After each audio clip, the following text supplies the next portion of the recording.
Democracia paritaria es una expresión reciente que tiene su mayor impulso a partir de la realización de la Conferencia de Atenas en 1992.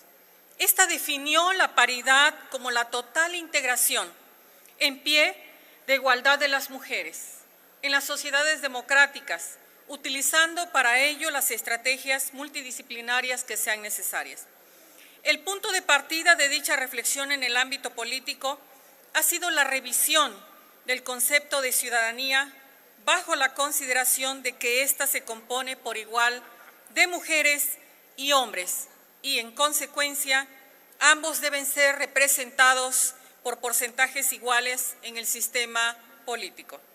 Así, al aumento cuantitativo de las mujeres en los espacios políticos deben seguirle un cambio cualitativo en los modos de hacer política, construyendo una nueva cultura incluyente. Cabe señalar que el dictamen a discusión sigue estableciendo disposiciones que limitan la paridad de género amplia y efectiva en los cargos de representación política. Tal es el ejemplo del artículo 233 que hoy tocamos, el cual no contempla dentro de sus listas de representación proporcional para diputados y senadores la integración de fórmulas alternadas de mujeres y hombres de forma sucesiva, de modo tal que dos fórmulas del mismo sexo no se encuentran en lugares consecutivos de la lista. No se trata únicamente de cubrir una cuota de mayor cargo político a favor de las mujeres, sino de reconocer y respetar de manera efectiva y en sentido amplio la igualdad entre hombres y mujeres. La necesidad de avanzar la democracia paritaria ha sido planteada no solo como una propuesta que acelere los procesos de participación equilibrada de mujeres y hombres, sino que busca transformar todos los ámbitos de la sociedad con el fin de que todos los ciudadanos puedan gozar de igualdad en el ejercicio de sus derechos y responsabilidades de manera compartida tanto en el ámbito público como en el privado. Por ello, nuestra propuesta se enfoca invariablemente a garantizar espacios y condiciones igualitarias entre todos los ciudadanos del país, a fin de superar el desequilibrio actual entre mujeres y hombres en los espacios de toma de decisiones y en la distribución de responsabilidades. Derivado de lo anterior, someto a consideración de este Pleno el artículo 233 de la Ley General de Instituciones y Procedimientos Electorales y propongo que debe quedar como sigue. De la totalidad de solicitudes de registro, tanto de las candidaturas a diputados como de senadores que presenten los partidos políticos a las coaliciones al Instituto, deberán integrarse salvaguardando la paridad entre los géneros mandatada en la Constitución, esta ley. Las listas de representación proporcional se integrarán por fórmulas alternadas de mujeres y hombres de forma sucesiva, de modo tal que dos fórmulas del mismo sexo no se encuentren en lugares consecutivos de la lista, buscando que al menos dos de las circunscripciones estén encabezadas por un género distinto. En las candidaturas a senadores por el principio de mayoría relativa que registren los partidos, se establecerá una distribución igualitaria de candidaturas de fórmulas en los 32 entidades federativas, de tal manera que las primeras fórmulas que postule un partido político o coalición al Senado no rebase el 50% de un mismo género. Mi reserva al artículo 345 del dictamen con proyecto de decreto. Para la mayoría de los mexicanos que se encuentran radicando en el extranjero, participar en los procesos electorales significa una oportunidad para reintegrarse a la vida política de su país y reafirmar los lazos con su lugar de origen. Prueba de ello es que el número creciente de ellos ha ido efectivo su derecho en las últimas dos elecciones presidenciales. Manifiesto su voluntad y deseo de participación ciudadana. La Constitución otorga a través de los artículos 35 y 36 el derecho de los mexicanos para votar, sin importar dónde se localicen geográficamente. De acuerdo con datos del extinto IFE, para 2012 había cerca de 12 millones de ciudadanos mexicanos en el extranjero con derecho formal para votar. Sin embargo, en la elección presidencial de ese año, solamente se recibieron 40.737 votos provenientes de 92 países. Cabe señalar que solo 5 países aglutinaron el 89% del total de votos y por razones obvias, el país que más votos aportó fue Estados Unidos con 29.348 sufragios, equivalentes a 72% del total.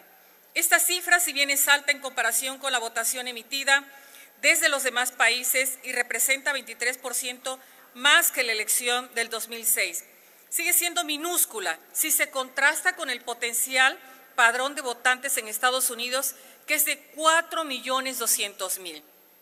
Canadá contribuyó con 5.3 y 3 países europeos, España, Francia y Alemania, concentraron 11.2% del voto.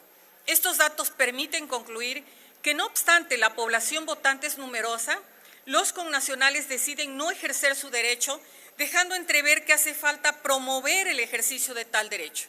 Sin embargo, el artículo que reservamos representa un elemento que desincentiva a quienes pretenden hacerlo.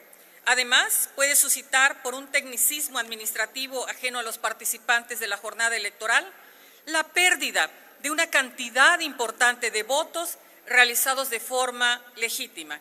Los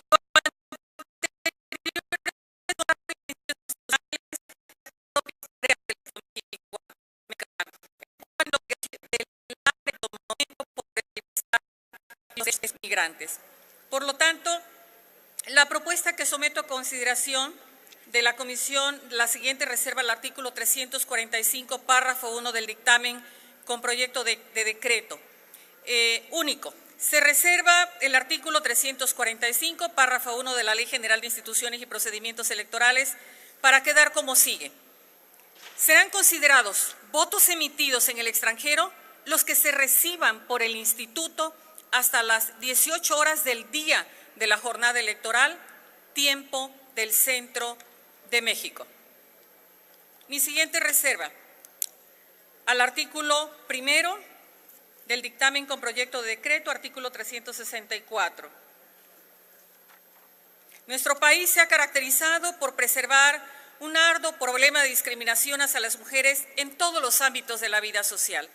La adhesión al Estado mexicano a los principales instrumentos internacionales, como convenciones o tratados, no ha constituido avances significativos en cuanto a la implementación de políticas públicas que respalden los derechos humanos de las mujeres, contraviniendo flagrantemente lo establecido en la fracción 2 del artículo 35 de nuestro máximo ordenamiento jurídico, su derecho a participar en cargos de elección popular.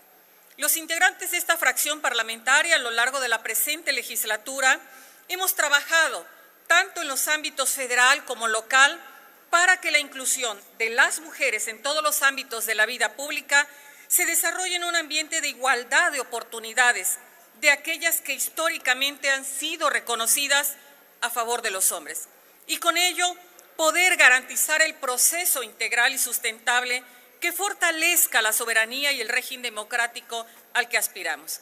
La presente reserva consiste en modificar la redacción del artículo 364 del dictamen por el que se expide la Ley General de Instituciones y Procedimientos Electorales para eliminar el requisito que el precepto en comento señala respecto a la constitución de las fórmulas para el cargo de senador que deben cumplir las candidaturas ciudadanas, las cuales deben estar integradas por personas de género distinto. Lo anterior puede parecer contradictorio, pero no lo es. Y no lo es porque este requisito de ninguna manera es una medida con perspectiva de género, tendiente a garantizar la paridad e igualdad entre mujeres y hombres en cuanto al acceso a los cargos de elección popular.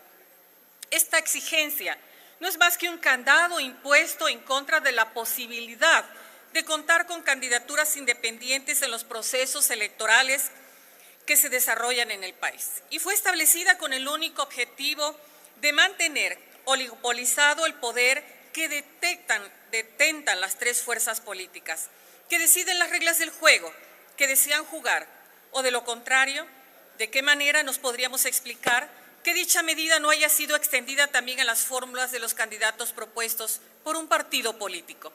Al momento de legislar, no se trata de sacrificar beneficios ya adquiridos, ni de conducirse a través de dobles discursos en los que, por un lado, reconozco y apoyo una participación más activa de los ciudadanos en la vida política del país y, por el otro, impongo una serie de condiciones que solo permiten auspiciar los escenarios de inequidad electoral entre el poderoso contra el débil.